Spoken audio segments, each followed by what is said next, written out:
Good evening to all of you.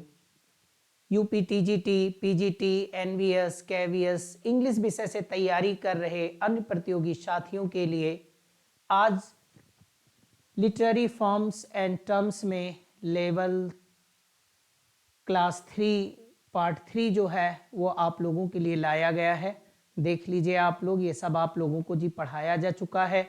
जिन विद्यार्थियों ने, जिन प्रतियोगी साथियों ने ना पढ़ा हो वो पार्ट 1 पार्ट 2 देख सकते हैं जी, ठीक है ना।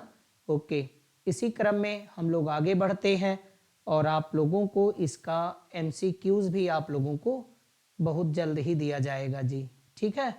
ओके, चलिए बिना देरदार किए, विदाउट एनी डिले हम लोग शुरू करते हैं आज का विषय। देख लीजिए आप लोग, यहीं से हम लोगों को पढ़ना है जी। ओके, चलिए देखिए आप लोग, ध्यान से देखिए इन सारी चीज़ों को। देखिए मैं उन पॉइंट को हाईलाइट करने की कोशिश करूंगा जहां से अब तक जी सवाल बने हुए हैं, ठीक है। देखिए एक आपका जो टर्म आता है जी वो है अवंट गॉड। ओके, अब अवंट गॉड क्या है, ध्यान दीजिएगा, ये एक फ्रेंच वर्ड है। Avant garde means the van guard और द एडवांस गॉड, ठीक है ना। कभी कभी इसका लिटरल मीनिंग पूछा जाता है, ये बात आपको ध्यान में रखनी है जी। ओके, बहुत से शब्दों का हमेशा लिटरल मीनिंग पूछा जाता है। लिटरल का मतलब शाब्दिक अर्थ, ठीक है ना।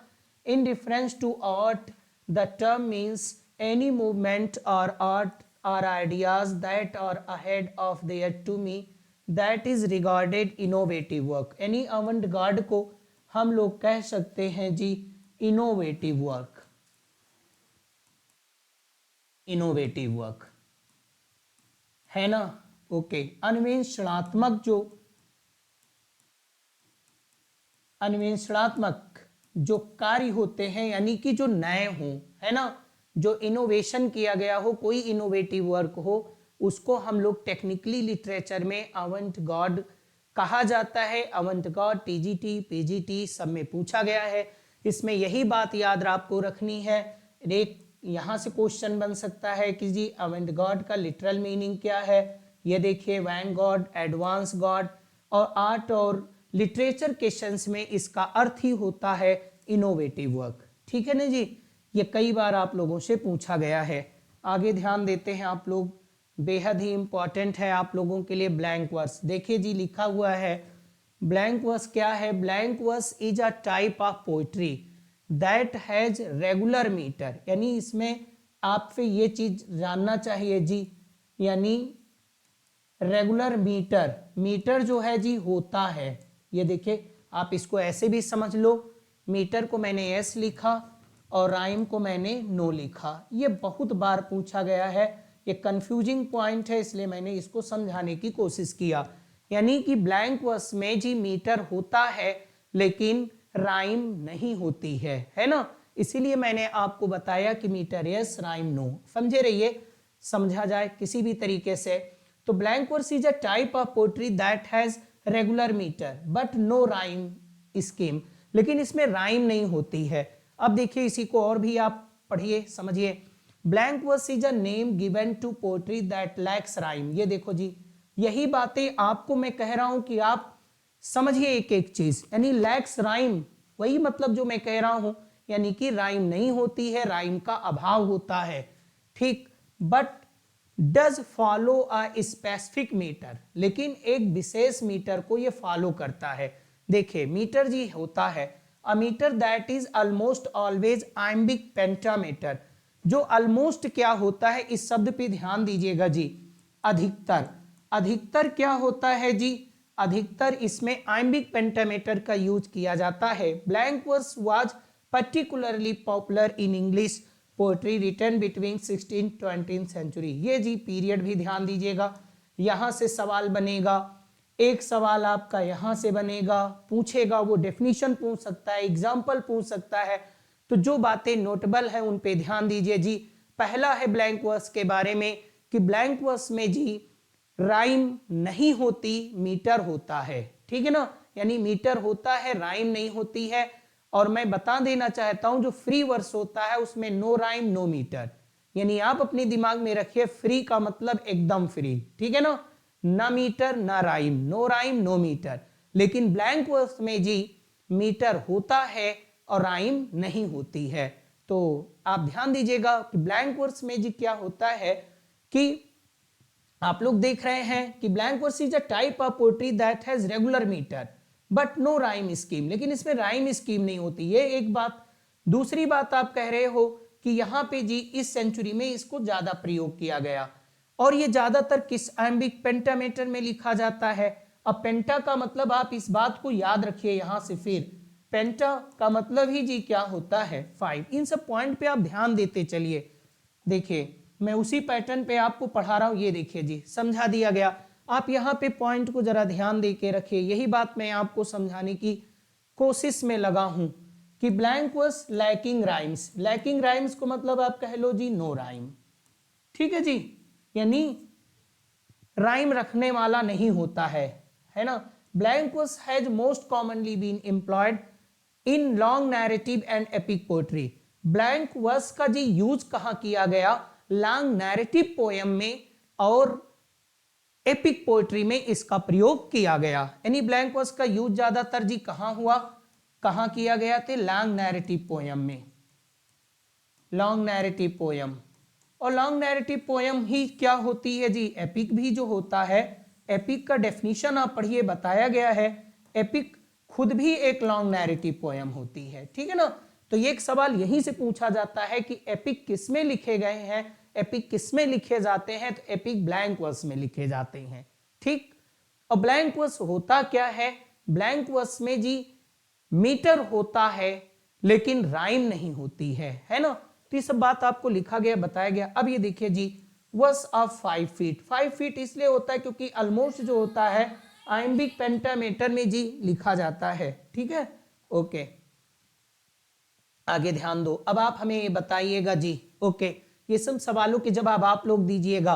Blank verse is a type of poetry that has, देखिए मैंने क्वेश्चन का मोड भी तैयार किया कि आप समझे रहिए जी। ओके जब मैंने आपको बताया है क्या राइम्ड आइम्बिक पेंटामीटर होते हैं, जब मैं कह रहा हूं कि नो राइम, तो अब आप जवाब आप खुद इसमें दीजिएगा, मैं नहीं बताऊंगा। जब मैं कह रहा हूं नो राइम, तो क्या राइम्ड आइम्बिक पेंटामीटर होते हैं। मैं ये सवाल इसलिए बनाया हूं क्योंकि आप लोग ये बात समझ सकें कि ब्लैंक वर्स से जुड़े हुए किस तरह के सवाल अब तक पूछे गए हैं और किस तरह से सवाल बन सकते हैं। इस बात को क्लियर करने के लिए, इस बात को एक्सप्लेन करने के लिए मैंने आप लोगों के सामने क्वेश्चन भी ले आए हैं। अनराइम्ड आइम्बिक पेंटामीटर, फिर कह रहा है बोथ ए एंड बी, केवल बी ओनली। बताइए इसमें कौन सा विकल्प जी सही है। ओके बताइए आप लोग, ठीक है, मैं नहीं बताऊंगा आप बताइएगा। बिल्कुल क्लियर क्वेश्चन है जी, अगर आप हमारी बात ध्यान से सुन रहे हैं। फिर बताइए दूसरा सवाल है, थोड़ा पेशेंस ध्यान के साथ सुनिए, अगर आपने पढ़ा है तब भी। Blank verse is a iambic pentameter, okay. अब यहां पे विदाउट राइम कि विद राइम कि with alternate rhyme, without alternate rhyme. देखिए बहुत से प्रतियोगी साथी क्या देखते हैं कि जिस तरह से उसने उन लोगों ने एमसीक्यूज में प्रश्नों को देखा है, वो समझ बैठते हैं कि बस प्रश्न का पैटर्न इसी तरह से होगा और कभी ना कभी वो अपनी तैयारी को परफेक्ट मान बैठते हैं जी। नहीं, देखिए सवाल जो होते हैं, जो उन्होंने कॉन्सेप्ट को पढ़ा है वो तो सेम होता है, लेकिन प्रश्नों के पूछने का तरीका जी बदल दिया जाता है। तो विद्यार्थियों के लिए, वो प्रतियोगी साथियों के लिए थोड़ी सी समस्या हो ही जाती है। तो आप समझिए, अब देखिए सवाल वही है जो अभी मैंने ऊपर सवाल पूछा था क्वेश्चन नंबर 1 में, वही सवाल यहां भी किया जा रहा है, बस इसका मोड थोड़ा सा बदल दिया गया है। Blank verse is iambic pentameter, इसमें देखिए क्या होगा, विदाउट राइम कि विद राइम कि विद अल्टरनेट राइम कि विदाउट अल्टरनेट राइम, ठीक है। बताइएगा आप लोग, कमेंट करिएगा इसको, ठीक है। आगे तीसरा सवाल देखिए जी, मैं इसी तरह से आप लोगों के लिए एमसीक्यूज लाऊंगा लिटरेरी फॉर्म्स ऑन टर्म्स पे, और जितने भी लैंग्वेज लिटरेचर से जुड़े होंगे सारे पे मैं आप लोगों के लिए एमसीक्यूज देता रहूंगा, अपने एप्लीकेशन पर भी और यूट्यूब पर भी आपको मिलती रहेंगी जी, ठीक है ना। आप मेरे यूट्यूब चैनल से जुड़िए, आप टेलीग्राम चैनल से जी जुड़ने की कोशिश करिए, जुड़ जाएंगे आप लोग, ओके। फिर देखिए which is a type of blank verse, बताइए इसमें कौन which is a type of blank verse, बताइए। Iambic, pentameter, dactyl, trochee, anapest. Okay, बताइए, आप लोग कमेंट करिएगा। सामने जी बलेस्क। ओके, अब ये क्या है, इसका मतलब ही होता है, देखिए जी, व्यंग्यपूर्ण रचना, व्यंग्यपूर्ण रचना। ओके, तो पढ़िए जरा आराम से। Burlesque refers to a type of performance, ये सब पे ध्यान देते रहिए जी, piece of writing etcetera, so something in a humorous way, यहां पे ध्यान दीजिएगा। यानी कि बलेस्क एक जी जो होता है ह्यूमरस वे में लिखी हुई, एक ह्यूमरस वे में जो परफॉर्मेंस होती है in literature, burlesque implies mockery, especially through giving a serious और लोफ्टी सब्जेक्ट और फ्रिवलियस ट्रीटमेंट। जब हम किसी भी सीरियस वर्क को जी, ओके, नॉन सीरियस बना देते हैं, उसको मॉकरी कर देते हैं, उसका उपहास कर देते हैं, यानी कोई भी चीज जो बहुत लोफ्टी हो और उसको फ्रिवलियस यानी कि उसको तुच्छ, उसको बहुत छोटा, उसको कम महत्वपूर्ण बना देते हैं, तो उसको जी बलेस्क कहा जाता है। इसको उपहासपूर्ण या व्यंग्यपूर्ण रचना कहते हैं। आगे जरा पढ़िए, देखिए, समझ जाएंगे आप। Burlesque is closely related to parody in which the language and style of a particular author और पोएम इज मिमिक्ड, है ना, जिसमें किसी का उपहास किया जाता है ना। Tale of sir Thopas by Chaucer, Hudibras by Samuel Butler. देखिए, ये एग्जाम्पल है आपके सामने। तो बलेस्क का मतलब आप समझ गए। बलेस्क में क्या होता है, कोई लोफ्टी सब्जेक्ट होता है ना, उसको फ्रिवलियस में बदल दिया जाता है, फ्रिवलियस, है ना। ओके, और उसके बाद आप जान ही रहे हैं कि इसको हम लोग कहते हैं उपहासपूर्ण, ठीक है ना, उपहासपूर्ण रचना होती है। ठीक, ओके, आगे बढ़ते हैं हम लोग। बेथॉस। अब बेथॉस क्या है जी, समझिए।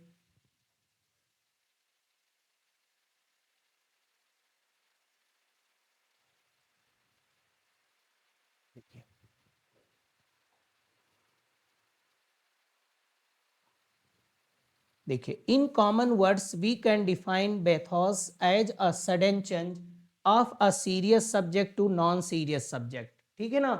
यानी कि इसको आप ऐसे अपने दिमाग में कि उत्कर्ष से सीधे अचानक क्या हो जाता है जी, अपकर्ष, है ना। ओके, कोई चीज, है ना, ओके, उत्कर्ष से अपकर्ष हो जाता है, वही चीज देखिए कह रहा है। In common word we can define bathos as a sudden change of serious subject to non serious subject और फ्रॉम सबलाइम टू रिडिकुलस। कोई चीज पराकाष्ठा पर होती है और उसे बहुत हास्यास्पद बना दिया जाता है, हास्यास्पद बना दिया जाता है। समझ में आया कि नहीं आया? ओके, जैसे मैंने कहा, the term was used in the sense by Alexander Pope in his treatise Peri Bathos और the art of sinking in poetry. ध्यान दीजिएगा इन मैटर पे जी, आगे मैं कह रहा हूं बात, ध्यान दीजिएगा। जैसे ही spent his final hour of life what he loved most, quarrelling with his wife. अब बताइए, कितनी सीरियस बात हो रही थी और कितनी नॉन सीरियस बात होने लगी। ही spent his final hour of life, उसने अपने जीवन के अंतिम समय को बिता दिया, उसने अपने जीवन के अंतिम समय को बिता दिया। व्हाट ही लव्ड मोस्ट, जिसको सबसे ज्यादा प्रेम करता था। और उसको क्या कह रहा है, क्वारलिंग विद हिज वाइफ, अपनी पत्नी से झगड़ा करना, राइट। तब बताइए, बड़ी सीरियस बात हो रही थी, तुरंत नॉन सीरियस आ गया। तो क्या किसी का अपनी पत्नी से झगड़ा करना उसके जीवन का सबसे महत्वपूर्ण कार्य होता है जी, राइट। तो यही देखिए एग्जाम्पल, आपने इस चीज को आपने समझ लिया ना। ओके, तो वही बात आप समझने की कोशिश करिए, क्या कह रहा है। अब एथोस को ये बात आपको याद रखनी है जी, इतनी बात आपको याद रखनी है बेथास को। थोड़ा सा धैर्य रखिए, हर चीज आप समझते चलिए। इतनी बात आपको बेथॉस में याद रखनी है जी, ये इंपॉर्टेंट है।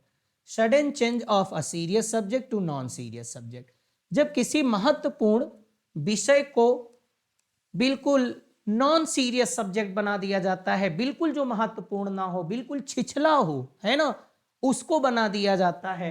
तो or from sublime to ridiculous, हास्यास्पद, है ना। अब आप इस बात को समझिएगा, सबलाइम से रिडिकुलस जो हास्यास्पद हो, समझ में आया कि नहीं आया?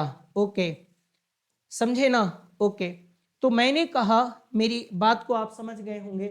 द टर्म, आगे ध्यान दीजिएगा, समझ गए होंगे अब आप लोग।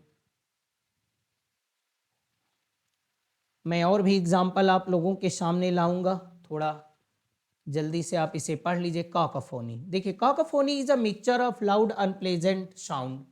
जो अनप्लेजेंट साउंड होते हैं उसको हम लोग काकाफोनी कहते हैं। इसका जी एंटोनिम बताइए जल्दी।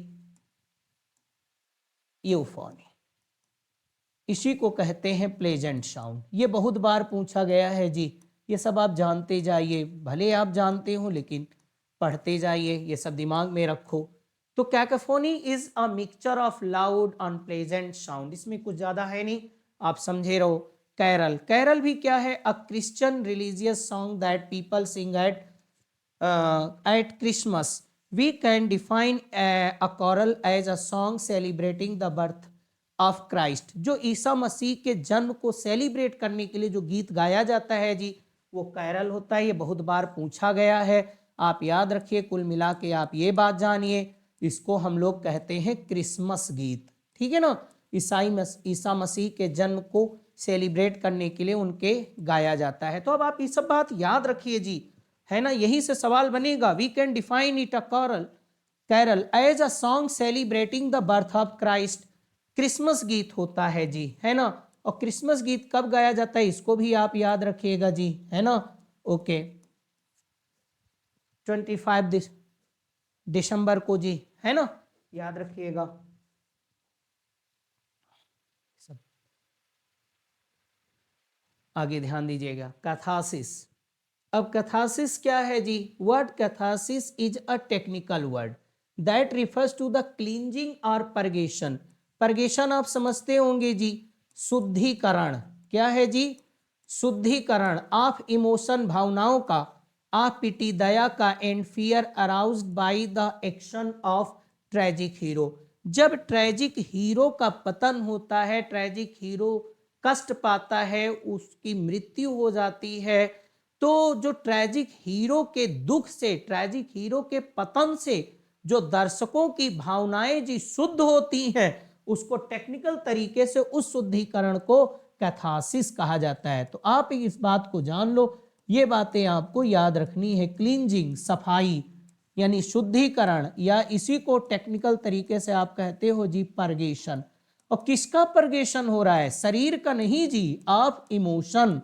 ये मैं पूछूंगा आप लोगों से जब मैं इस पे लाऊंगा, नहीं तो आप समझ जाओ शरीर का। शरीर की सफाई नहीं है जी, cleansing and purgation of emotion. वो भी किसकी वजह से जी, है ना, वो ट्रेजिक हीरो के पतन की वजह से। जो ट्रेजिक हीरो का कष्ट मिलता है ना, जो हीरो होता है अपनी मृत्यु से मिलता है, तो वो भावनाएं जो होती हैं शुद्ध होती हैं, उसको हम कैथारसिस कहते हैं टेक्निकल तरीके से। बाकी आम भाषा में हम क्लींजिंग और परगेशन ऑफ इमोशन कह सकते हैं, लेकिन एक टेक्निकल वर्ड है जी। अब हमें बताइएगा, कैथारसिस, हमेसिया, ये सब कौन यूज किया है और कहाँ यूज किया है ना। किस ग्रीक पोएट ने, किस ग्रीक क्रिटिक ने, है ना, इन सब शब्दों को जी क्वाइन किया है, बताइएगा आप लोग। ओके, आगे कॉकनी स्कूल। देखिए सब टर्म में सारे आपको पढ़ाऊंगा जी। ओके, आप लोग थोड़ा सा पेशेंस रखिए। मैं पार्ट 1 पार्ट 2 आप लोगों को पढ़ा चुका हूं, ध्यान देते रहिए। Cockney school, a dismissive name for London based romantic poet such as, देखिए ये बहुत बार पूछे गए हैं, कीट्स, ले हंट और हैजलिट, और इसमें पीबी सैले का नाम भी जी है। इन्हीं को the term was used in Blackwood magazine in, ये जी देखिए, for lacking pedigree and sophistication. Okay, pedigree, pedigree का मतलब आप समझ जाओ कि जो प्राप्त जो गुणवत्ता होती है। तो जिसने इनको कहा है कॉकनी स्कूल, उसने कहा कि कीट्स, लेहंट, हैजलिट, पीबी सैली जो रोमांटिक पोएट्स थे, ये इनमें क्या थी जी, इनमें कमी थी गुणवत्ता की और सोफिस्टिकेशन की, है ना। और इसमें देखिए 4 लोगों का नाम आपको बताया गया है। लेहन, कीट्स, हैजलिट और सैले, ठीक है ना। और ब्लैकवुड मैगजीन में इनको कहा गया था इन 1817 में, 1817 में, ठीक। अब और आगे मैं आपको क्वेश्चन दूंगा, सारी बात आपको बताई जाएगी, ठीक। जहां जहां सवाल बन चुके हैं वो सारी बातें आपको जी बताई जा रही हैं। Close couplet, it is a rhymed couplet with which forms a complete syntactic unit grammatically or logically complete। Close couplet क्या होता है जी? Logically complete. ओके, ये चीज आप देखिएगा, ठीक है ना, यहां से आप याद रखिएगा, ये कंप्लीट कॉपलेट होता है, ठीक है। क्लोजेट ड्रामा कई बार जी आया हुआ है, ओके। अब क्लोजेट तो आप जानते ही होंगे, closet, closet drama is design to be read, ये बात आपसे बहुत बार पूछी गई।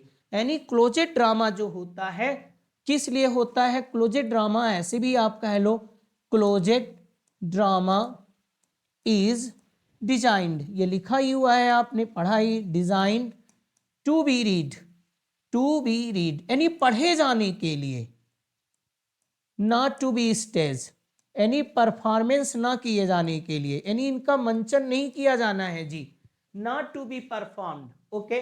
जो क्लोजेट ड्रामा होता है, अब बहुत सारी बातें मैं इसमें लिखूंगा जब एमसीक्यूज बनाऊंगा, यानी क्लोजेट ड्रामा को we can enjoy like a novel, है ना, उपन्यास की तरह हम लोग क्लोजेट ड्रामा को पढ़ सकते हैं, वो पढ़े जाने के लिए लिखा जाता है, यानी क्लोजेट ड्रामा का मंचन नहीं किया जाता, ठीक है ना। समझ में आया नहीं आया? Okay. Thomas Hardy's the Dynasts, Keats Otho the great, ये इसके एग्जाम्पल हैं, कई बार जी पूछा गया है ये सवाल, याद रखिएगा, जहां जहां से मैं बता रहा हूं यहां से सवाल जी बन चुके हैं। क्रिटिसिज्म, ओके ओके, ये सब ध्यान देते जाइए। Criticism, the term criticism comes from the Greek word, एक सवाल यहीं से बनेगा जी। पहली बात बताइए कि क्रिटिसिज्म की उत्पत्ति किस भाषा में हुई? तो ग्रीक भाषा में हुई, ग्रीक वर्ड। और ग्रीक वर्ड वो कौन सा है? दूसरा सवाल जी, क्वेश्चन नंबर 2, क्रिटिकॉस, और which means able to discern and जज। डिसन का मतलब जी पहचानना, किसी चीज का आकलन करना, पहचानना, जज भी वही होता है आकलन करना, किसी चीज के गुण अवगुण को परखना, ठीक है ना। ओके, तो क्रिटिसिज्म जो वर्ड आया है वो ग्रीक लैंग्वेज से आया है, किस शब्द से आया? क्रिटिकोस। और क्रिटिकोस का मतलब ही क्या होता है? टू डिसन एंड जज, यानी किसी भी चीज को पहचानना और उसके गुण और अवगुण, उसकी अच्छाई और उसकी बुराई, उसकी खामी और उसकी अच्छाइयों को जी जज करना, उनका आकलन करना, ठीक है ना, उनको परखना और बताना।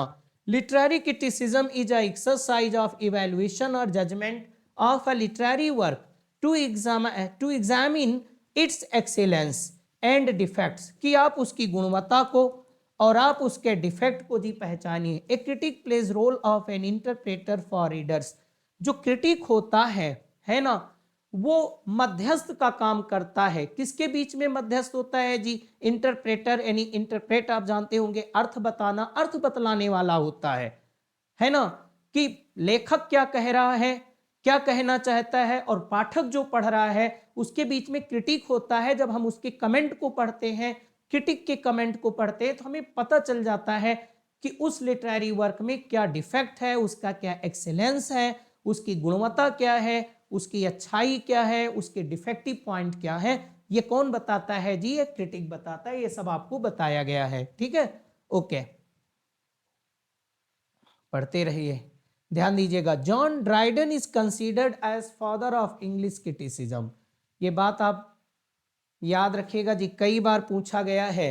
John Dryden is considered as father of English criticism, यहाँ पे दो सवाल मैं करता हूं, जॉन ड्राइडन को आप लोग कमेंट में बताइएगा जी, मैं इसे सवाल करते चले जाऊंगा। और फादर ऑफ क्रिटिसिज्म कौन है? एक सवाल आप लोग कमेंट में बताइएगा, फादर ऑफ क्रिटिसिज्म कौन है, फादर ऑफ इंग्लिश क्रिटिसिज्म कौन है। और तीसरा सवाल, जॉन ड्राइडन को who called John Dryden father of English criticism, आप लोग इसको कमेंट बॉक्स में लिखिएगा, ठीक है ना। Who called John Dryden father of English criticism, who is father of criticism? Okay, criticism, he was the first to teach the English people, यानी John Dryden पहले बंदे थे, पहले आदमी थे, to teach the English people, अंग्रेजों को बताने वाले, to determine the merit of composition upon principle, है ना। ओके, चलिए ये सब जी आप लोगों को आगे पढ़ाए जाएंगे, ठीक है। देखिए वीडियो थोड़ी लंबी हो जाती है इसलिए मैं एक साथ नहीं पढ़ा रहा हूं, यानी कि आप लोग अब इस बात को समझ जाइए जी कि आप लोगों को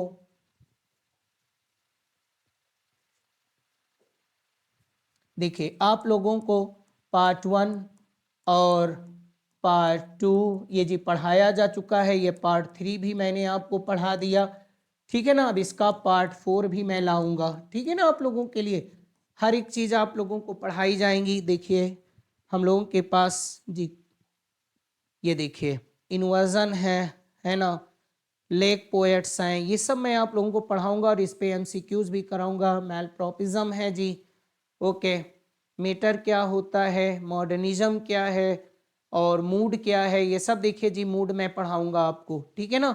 ये सब मैं थोड़ा सा बताया हूँ लेकिन ये सब आप लोगों को बताए जाएंगे। ये देखिए जी मिथ, सिंबल का नैरेटिव होता है, unknown origin by unknown authorship is traditional especially associated with religious belief, myth is a narrative that is concerned with deities, है ना। ये सब आप लोगों को बताए जाएंगे और इस पे मैं आप लोगों को जी एमसीक्यूज भी करवाऊंगा, ठीक। ओके चलिए, ओके सब ठीक है। तो आप थोड़ा सा जुड़ने की कोशिश करिए, आप लोग पेशेंस के साथ पढ़िए। पढ़ाते समय मैं उन पॉइंट पे जरूर बात करता हूं जहां से अब तक टीजीटी, पीजीटी, एनवीएस, केवीएस में सवाल बनते रहे हैं और अगली आगामी परीक्षाओं में, in coming examination, there is strong possibility of appearing question whatever I am teaching this time to all of you, ठीक है। ओके चलिए हम लोगों की मुलाकात अब अगली वीडियो में, अगली क्लास में होगी। तब तक के लिए आप सभी को नमस्कार।